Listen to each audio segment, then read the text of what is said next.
മസ്തിഷ്ക മരണം സംഭവിച്ച 2 പേരുടെ അവയവദാനം നടന്നു. ശബരിമല തീർത്ഥാടനത്തിനിടെ വാഹനാപകടത്തിൽ മരിച്ച 8 വയസ്സുകാരൻ ദേവപ്രയാഗ് 7 പേർക്കാണ് പുതുജീവൻ നൽകിയത്. 53 വയസ്സുകാരനായ ജവഹർ നഗർ സ്വദേശി ദിവാകരന്റെ അവയവങ്ങളും ദാനം ചെയ്തു. ദിവാകരന്റെ വൃക്കകളിലൊന്ന് ട്രെയിൻ മാർഗം കോഴിക്കോട് എത്തിക്കും. അരുൺ സോളമൻ നൽകും വിശദാംശങ്ങൾ. അരുൺ, എത്ര പേർക്ക് പുതുജീവൻ നൽകും? ആരിലൂടെയൊക്കെ ഇവർ ഇനി ജീവിക്കും?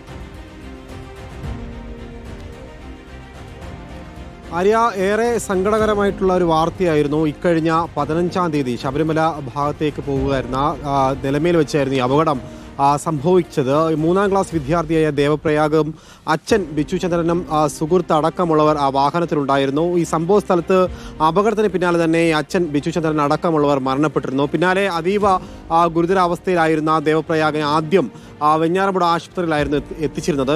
അതിനുശേഷമാണ് തിരുവനന്തപുരം മെഡിക്കൽ കോളേജിലേക്ക് മാറ്റിയത്. ഇന്ന് കുറച്ച് മണിക്കൂറുകൾക്ക് മുൻപാണ് ദേവപ്രയാഗ് നമ്മെ വിട്ടുപിരിഞ്ഞത്. ഇതിന് പിന്നാലെ കുടുംബം ദേവപ്രയാഗിൻ്റെ അവയവങ്ങൾ ദാനം ചെയ്യാനുള്ള ഒരു സമ്മതപത്രത്തിലേക്ക് അവർ ഒപ്പുവെക്കുകയായിരുന്നു. കേസ് ഓട്ടോ വഴിയാണ് ഇപ്പോൾ ഈ അവയവദാന നടപടിക്രമങ്ങളൊക്കെ ഇപ്പോൾ പൂർത്തിയായിരിക്കുന്നു എന്നുള്ളതാണ് നമുക്ക് അറിയാൻ സാധിച്ചിരിക്കുന്നത്. എന്തായാലും 7 പേർക്ക് പുതുജീവൻ നൽകിക്കൊണ്ടായിരുന്നു ദേവപ്രയാഗിൻ്റെ വിടവാങ്ങൽ. നാളെ ഇതുമായി സംസ്കാര ചടങ്ങുകൾ വീട്ടുവളപ്പിൽ നടക്കുമെന്നുള്ളതാണ് നിലവിൽ അറിയാൻ സാധിച്ചിട്ടുള്ളത്. മറ്റൊന്ന് കവടിയാർ സ്വദേശിയായിട്ടുള്ള ദിവാകരാണ്. ഇക്കഴിഞ്ഞ 14-ാം തീയതിയായിരുന്നു അദ്ദേഹം സ്ട്രോക്കിനെ തുടർന്ന് തിരുവനന്തപുരം മെഡിക്കൽ കോളേജിലേക്ക് അഡ്മിറ്റായത്. ഇതിന് പിന്നാലെ ഇന്നലെ വൈകുന്നേരത്തോടു കൂടി അദ്ദേഹം മരണപ്പെടുകയായിരുന്നു. നിലവിൽ 5 പേർക്ക് പുതുജീവൻ നൽകിയാണ് അദ്ദേഹത്തിൻ്റെയും മടക്കം. നിലവിൽ വൃക്കകൾ, അതുപോലെ തന്നെ നേത്രപടലങ്ങൾ, ഹൃദയ വാൽവ്, പാൻക്രിയാസ്, കരൾ അടക്കമുള്ള അവയവങ്ങളാണ് ഇരുവരും ഇപ്പോൾ മറ്റ് രോഗികൾക്ക് ദാനം ചെയ്തിരിക്കുന്നത്. എന്തായാലും വളരെ വേദനപ്പെട്ട അല്ലെങ്കിൽ വേദനാജനകമായിട്ടുള്ളൊരു വാർത്തയാണ്. എന്തായാലും കുടുംബം നൽകിയിരിക്കുന്ന ഈ ഇടപെടൽ അതിന് ആരോഗ്യവകുപ്പ് മന്ത്രി വീണ ജോർജ് അടക്കമുള്ളവർ ഇപ്പോൾ നന്ദി അറിയിച്ചുകൊണ്ട് കുടുംബത്തെ സമാധാനിപ്പിച്ചുകൊണ്ട് മുന്നോട്ട് വന്നിട്ടുണ്ട്. 2 കുടുംബങ്ങളും വളരെയധികം സങ്കടത്തിലാണ് എന്നുള്ളതാണ് നമുക്ക് അറിയാൻ സാധിച്ചത്. നാളെ